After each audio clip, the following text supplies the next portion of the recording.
নমস্কার বন্ধুরা, অর্চনাস কিচেনে সবাইকে স্বাগত। আশা করি সকলে ভালো আছো ও সুস্থ আছো।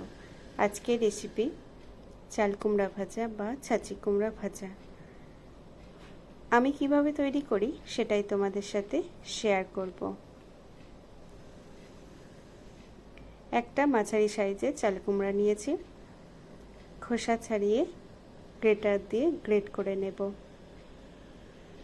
তোমরা বটি দিয়েও মিহি করে কুচিয়ে নিতে পারো। গ্রেটার দিয়ে গ্রেট করে নিলে তাড়াতাড়ি ভাজা হয়ে যায়। চাল কুমড়োটা গ্রেট করা হয়ে গেছে।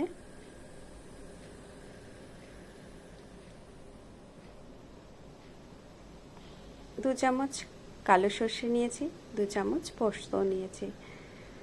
সর্ষে পোস্ত শিলনোড়ায় বেটে নেব। কড়ার মধ্যে দিয়ে দিলাম পরিমাণ মতো সরিষার তেল। তেলটা গরম হয়ে গেছে, এর মধ্যে দিয়ে দিলাম 1 চামচ কালো জিরে। এরপর দিয়ে দিলাম 5টা কাঁচা লঙ্কা চিড়ে দিয়েছি। পুরো রান্নাটা আমি কাঁচা লঙ্কা দিয়েই করব, তোমরা শুকনো লঙ্কা দিয়েও করতে পারো। ফোড়নটা ভালো করে ভাজা হয়ে গেছে। এরপর দিয়ে দিলাম কেটে রাখা চাল কুমড়া, দিয়ে ভালো করে ভেজে নেব।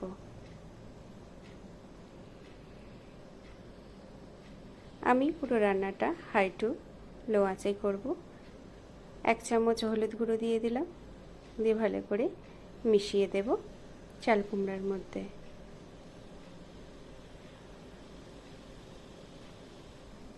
পুরো রান্নাটা আমি ঢাকা দিয়ে দিয়েই করব।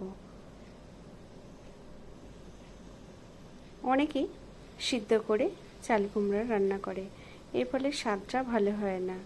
ঢাকা দিয়ে দিয়ে করলে স্বাদটা ভালো হয়।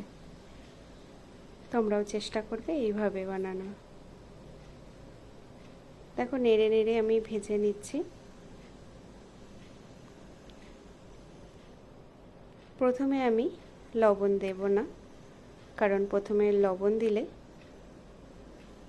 লবণ দেওয়ার সঙ্গে সঙ্গে চাল কুমড়া থেকে জল বেরিয়ে আসবে, তাহলে চাল কুমড়ার যে একটা গন্ধ থাকে সেটা থেকে যাবে। তাই আমি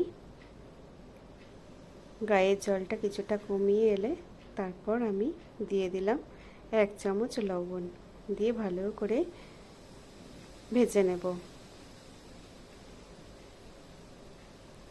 লবণটাকে দিয়ে ভেজে নেওয়া প্রায় হয়ে গেছে। দেখো চাল কুমড়ার গায়ে আর জল লেগে নেই, কড়াটা শুকিয়ে গেছে। এরপর দিয়ে দেব বেটে রাখা সর্ষে পোস্ত বাটা, দিয়ে দেব। দিয়ে ভালো করে মিশিয়ে দেব চাল কুমড়ার মধ্যে।